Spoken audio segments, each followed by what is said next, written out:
வணக்கம். மதிமுகம் செய்திகள். இன்றைய முக்கிய நிகழ்வுகளை பார்ப்பதற்கு முன்பாக தலைப்பு செய்திகளை பார்க்கலாம். சத்துணவு ஊழியர்கள், தூய்மை பணியாளர்கள் ஓய்வு ஊதியம் உயர்வு. கடந்த 5 ஆண்டுகளில் திமுக அரசு செய்த சாதனைகளை பட்டியலிட்டு முதலமைச்சர் மு.க.ஸ்டாலின் பெருமிதம். 20ஆம் தேதி தொடங்கிய சட்டசபை கூட்டத்தொடர் நிறைவு பெற்றது. தேதி குறிப்பிடாமல் ஒத்திவைத்தார் சபாநாயகர் அப்பாவு. தமிழ்நாட்டில் இன்று 7 மாவட்டங்களில் கனமழைக்கு வாய்ப்பு. சென்னை வானிலை ஆய்வு மையம் தகவல். என்டிஏ கூட்டணி தற்போது வரை முழு வடிவம் பெறவில்லை. விரைவில் முடிவை அறிவிப்பதாக பிரேமலதா விஜயகாந்த் பேட்டி. ஆளுநர் உரைக்கு பதிலுரை அளிக்க வேண்டிய நான் இன்று ஆளுநருக்கு விளக்கமளிக்க வேண்டிய நிலைக்கு தள்ளப்பட்டுள்ளதாக சட்டப்பேரவையில் முதலமைச்சர் மு.க.ஸ்டாலின் வேதனை தெரிவித்தார். தமிழக சட்டப்பேரவை கூட்டத்தொடர் கடந்த 20ஆம் தேதி ஆளுநர் உரையுடன் தொடங்கியது.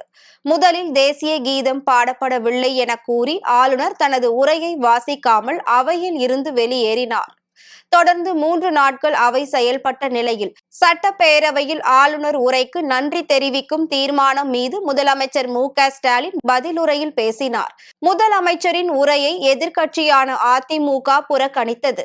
இன்று அவைக்கு வரவில்லை. திமுக அரசில் தமிழ்நாட்டில் செயல்படுத்தப்பட்ட திட்டங்கள் மற்றும் முன்னேற்றங்கள் குறித்து முதலமைச்சர் பேசினார். அதில் 2 லட்சம் பேருக்கு கலைஞர் கனவு இல்லம், 4000 கோவில்களுக்கு குடமுழக்கு, 12 லட்சம் கோடி தொழில் முதலீடுகள் ஈர்க்கப்பட்டுள்ளதாக தெரிவித்தார். கடந்த 5 ஆண்டுகளில் மகளிர் சுய உதவி குழுக்களுக்கு 1.35 லட்சம் கோடி கடனுதவி வழங்கப்பட்டுள்ளதாகவும் மகளிர் உரிமை தொகை திட்டத்தில் பெண்களுக்கு 29,000 கிடைத்துள்ளதாக தகவல் தெரிவித்தார். திமுக அரசு பொறுப்பேற்று இதுவரை 15,137 கோப்புகளில் கையெழுத்திட்டுள்ளதாகவும் திமுக அரசின் சாதனைகளை எதிர்க்கட்சிகளால் ஏற்றுக்கொள்ள முடியவில்லை என விமர்சித்து பேசினார். தொடர்ந்து பேசிய முதலமைச்சர், ஆளுநர் உரைக்கு நன்றி தெரிவிக்கும் நான் அவரின் உரைக்கு விளக்கம் அளிக்கும் சூழல் உள்ளதாகவும் நாட்டின் மீது அளவற்ற மரியாதை வைத்திருக்கும் திமுக அரசுக்கு யாரும் தேசபக்தி குறித்து பாடம் எடுக்க வேண்டாம் என தெரிவித்தார். பகுதி நேர ஆசிரியர்களா பணிபுரிந்து வரும் ஆசிரியர்கள் தங்களுடைய பல்வேறு கோரிக்கைகளை வலியுறுத்தி போராட்டத்தை நடத்தி கொண்டிருக்கிறாங்க. இந்த கோரிக்கைகள்ல ஆசிரியர்களுக்கான ஊதிய உயர்வு மற்றும் விடுமுறை காலமான மே மாசத்துல அவங்க கோரின ஊதியம் ஆகியவை ஏற்கனவே அறிவிக்கப்பட்டுள்ளது. அவங்க அடுத்த முக்கிய கோரிக்கையான நிரந்தர பணி நியமனத்தை பொறுத்த வரைக்கும் ஒரு அறிவிப்பை நான் வெளியிடுகிறேன். அரசு பள்ளிகளில் காலியா இருக்கக்கூடிய நிரந்தர ஆசிரியர் பணியிடங்கள்ல பகுதி நேர ஆசிரியர்கள் நியமனம் செய்யப்பட ஏதுவா, இதற்கான தேர்வுகளில் பகுதியினர் ஆசிரியர்களின் பணிக்காலத்தை அடிப்படையாக கொண்டு அவங்களுக்கு சிறப்பு மதிப்பெண் அளிக்கப்படும். இதற்கான ஆணைகள் விரைவில் வெளியிடப்படும். தமிழ்நாட்டில் அனைத்து துறையும் எப்போ வளரணும்னு ஏக்கத்தில் இருந்த வாட்டத்தை போக்க அனைத்து துறையிலும் சமச்சீரான வளர்ச்சியை அடைஞ்சிருக்கிறோம்.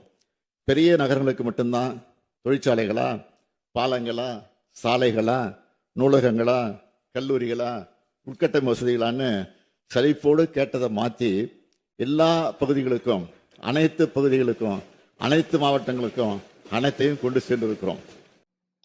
தமிழக சட்டப்பேரவை கூட்டத்தொடர் தேதி குறிப்பிடாமல் ஒத்திவைக்கப்பட்டுள்ளது. தமிழக சட்டசபை கடந்த 20ஆம் தேதி ஆளுநர் உரையுடன் தொடங்கியது. அதனைத் தொடர்ந்து 21ஆம் தேதி சேந்தமங்கலம் தொகுதி திமுக எம்எல்ஏ பொன்னுசாமி மறைவிற்கு இரங்கல் தீர்மானம் கொண்டு வந்து அவை நடவடிக்கை நாள் முழுவதும் ஒத்திவைக்கப்பட்டது. இந்நிலையில் 22ஆம் தேதி முதல் ஆளுநர் உரைக்கு நன்றி தெரிவிக்கும் தீர்மானத்தின் மீதான விவாதம் தொடங்கியது. இந்த விவாதத்தில் பங்கேற்று ஆளுங்கட்சி மற்றும் எதிர்க்கட்சி உறுப்பினர்கள் பேசினர். இதனைத் தொடர்ந்து இன்று சட்டசபையில் ஆளுநர் உரைக்கு நன்றி தெரிவிக்கும் தீர்மானம் மீது முதலமைச்சர் மு.க.ஸ்டாலின் பதிலுரை வழங்கினார். இதனைத் தொடர்ந்து சட்டசபை கூட்டத்தொடர் நிறைவு பெற்றது. இதனை அடுத்து சட்டசபை கூட்டத்தொடர் தேதி குறிப்பிடாமல் ஒத்திவைக்கப்பட்டது.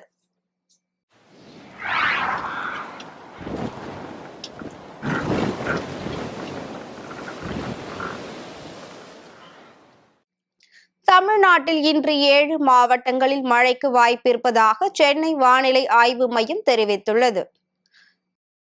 தமிழகத்தில் நிலவி வந்த கடும் பனிப்பொழிவு குறைந்து தற்போது சென்னை உள்ளிட்ட கடலோர மாவட்டங்களுக்கு கனமழை எச்சரிக்கை விடுக்கப்பட்டுள்ளது. வளிமண்டல கீழடுக்கு சுழற்சி காரணமாக சென்னை மற்றும் புறநகர் பகுதிகளில் நள்ளிரவு முதல் மழை பெய்து வருகிறது. இந்நிலையில் சென்னை வானிலை ஆய்வு மையம் வெளியிட்டுள்ள அறிக்கையில் தென்னிந்திய பகுதிகளின் மேல் நிலவும் வளிமண்டல கீழடுக்கு சுழற்சி காரணமாக சென்னை, செங்கல்பட்டு, காஞ்சிபுரம், திருவள்ளூர், கடலூர், திருவண்ணாமலை, விழுப்புரம் மற்றும் புதுச்சேரியில் ஓரிரு இடங்களில் இன்று இடி மின்னலுடன் கூடிய கனமழை பெய்ய வாய்ப்புள்ளதாக வானிலை ஆய்வு மையம் எச்சரித்துள்ளது. உள் தமிழகத்தில் ஓரிரு இடங்களிலும் இடி மின்னலுடன் கூடிய லேசானது முதல் மிதமான மழை பெய்யக்கூடும் எனவும் கணிக்கப்பட்டுள்ளது. தமிழ்நாட்டில் என்டிஏ கூட்டணி தற்போது வரை முழு வடிவம் பெறவில்லை என தேமுதிக பொதுச் செயலாளர் பிரேமலதா விஜயகாந்த் தெரிவித்துள்ளார்.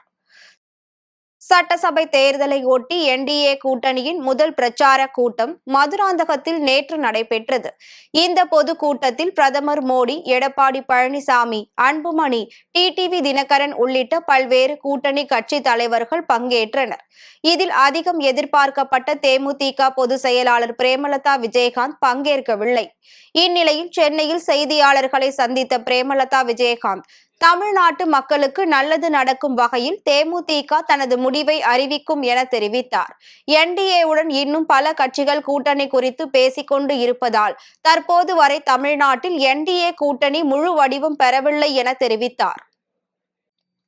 சர்வ தரிசன டோக்கன்கள் 26ஆம் தேதி வரை நிறுத்தப்பட்டுள்ளதாக, விஐபி தரிசனத்தை தவிர அனைத்து பரிந்துரை கடிதங்களும் ஏற்க முடியாது என திருப்பதி தேவஸ்தானம் தெரிவித்துள்ளது.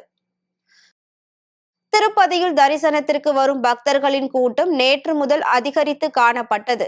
3 நாட்கள் தொடர் விடுமுறை மற்றும் நாளை நடைபெறும் மினி பிரம்மோ உற்சவம் எனும் ரத சப்தமியில் தரிசனம் செய்ய லட்சக்கணக்கான பக்தர்கள் குவிந்தனர். இதனால் பக்தர்களை தங்க வைத்து தரிசனத்திற்கு அனுப்பப்படும் காத்திருப்பு அறைகள் முழுவதும் பக்தர்கள் கூட்டத்தால் நிரம்பியது. காத்திருப்பு அறைகளை தாண்டி பக்தர்கள் தரிசனத்திற்காக 3 கிலோமீட்டர் வரை வரிசையில் காத்திருக்கின்றனர்.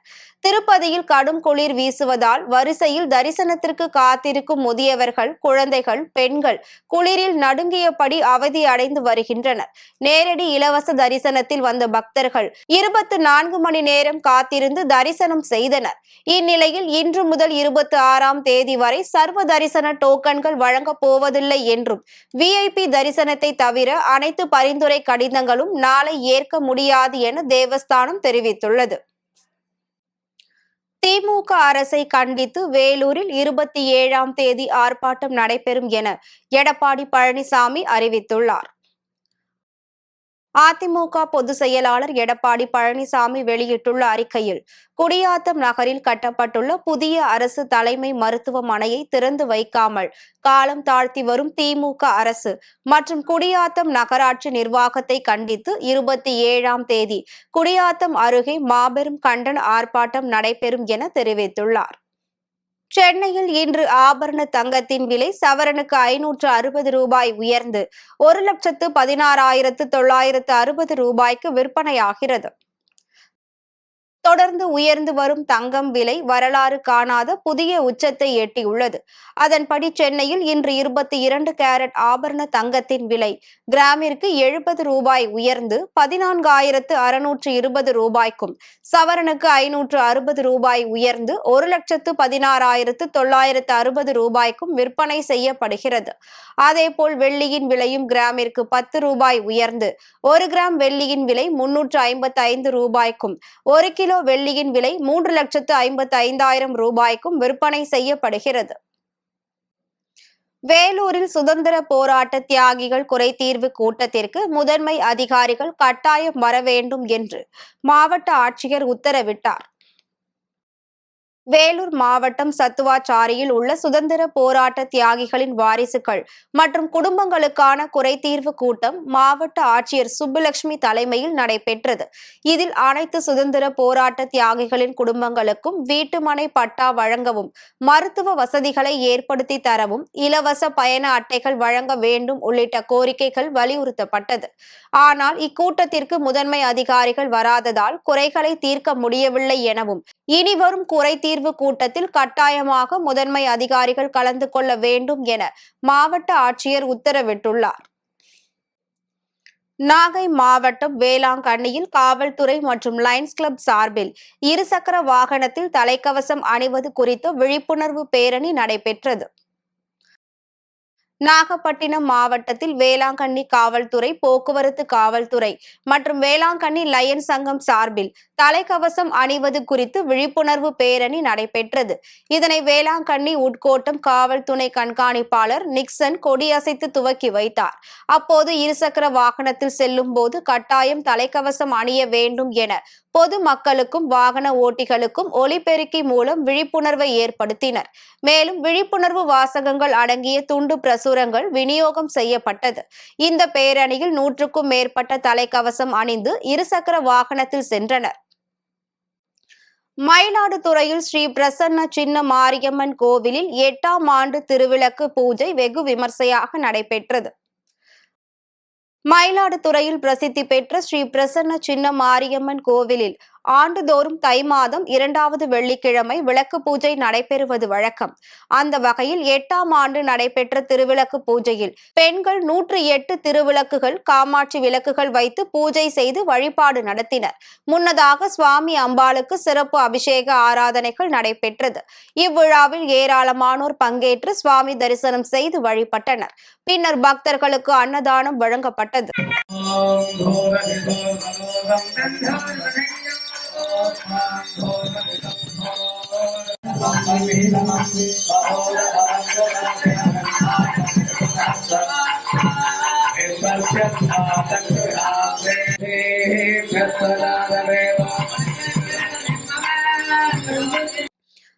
கூட்டணி குறித்து ஒரு வார காலத்திற்குள் அறிவிக்கப்படும் என்று புதிய தமிழகம் கட்சி தலைவர் கிருஷ்ணசாமி தெரிவித்தார்.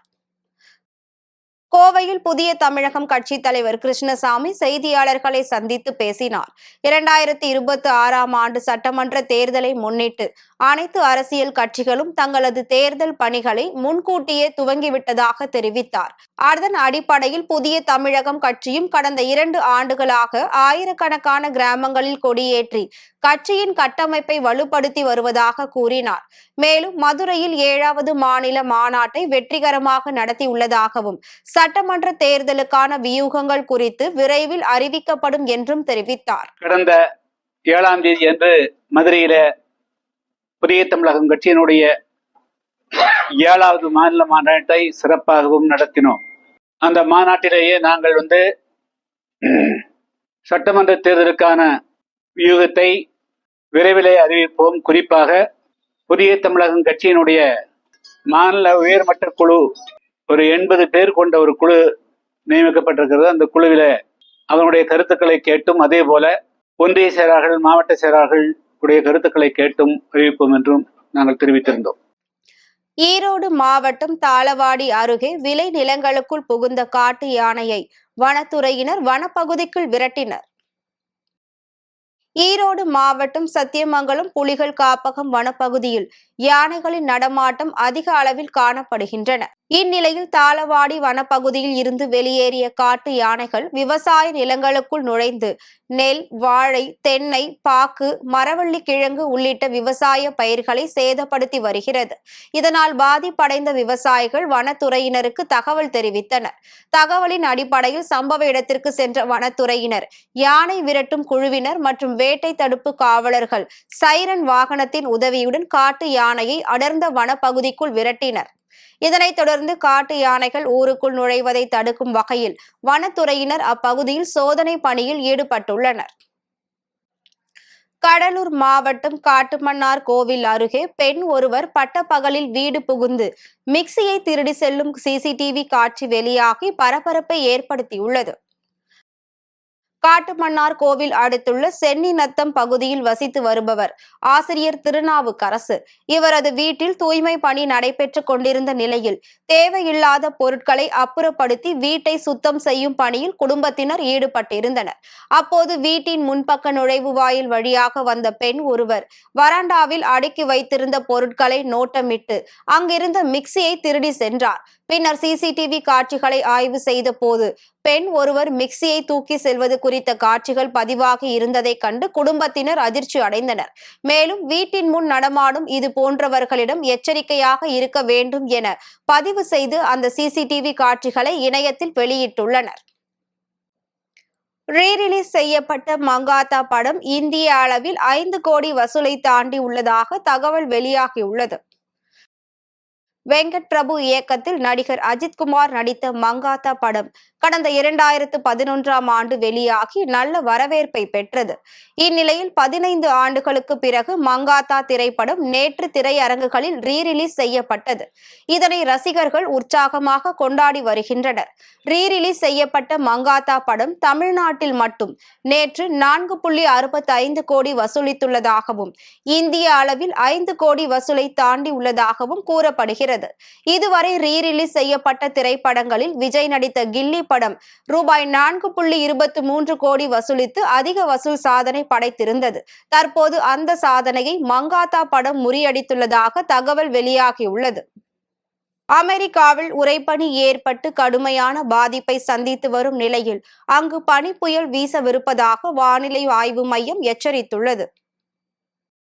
அமெரிக்காவில் வெள்ளிக்கிழமை முதல் பிலடெல்பியா, நியூயார்க், பாஸ்டன் உள்ளிட்ட நகரங்களில் கடும் உறைபனி காரணமாக சாலைகள் முழுவதும் பனிக்கட்டிகளாக காட்சியளிக்கிறது.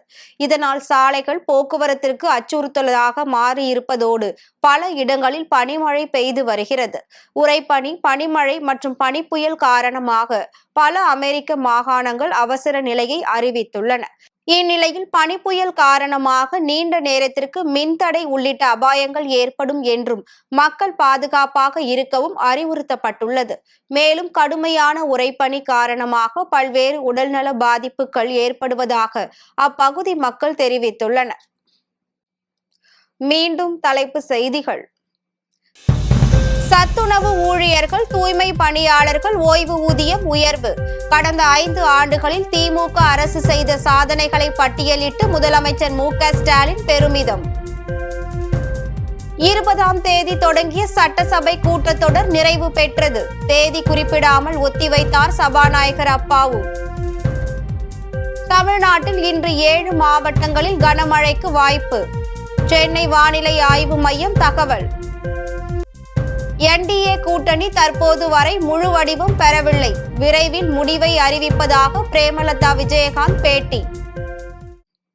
இத்துடன் செய்திகள் நிறைவடைந்தன. மீண்டும் செய்திகள் இரவு 8 மணிக்கு. மேலும் செய்திகளை தெரிந்து கொள்ள மதிமுகம் பிரைம் யூடியூப் தளத்தில் இணைந்திருங்கள்.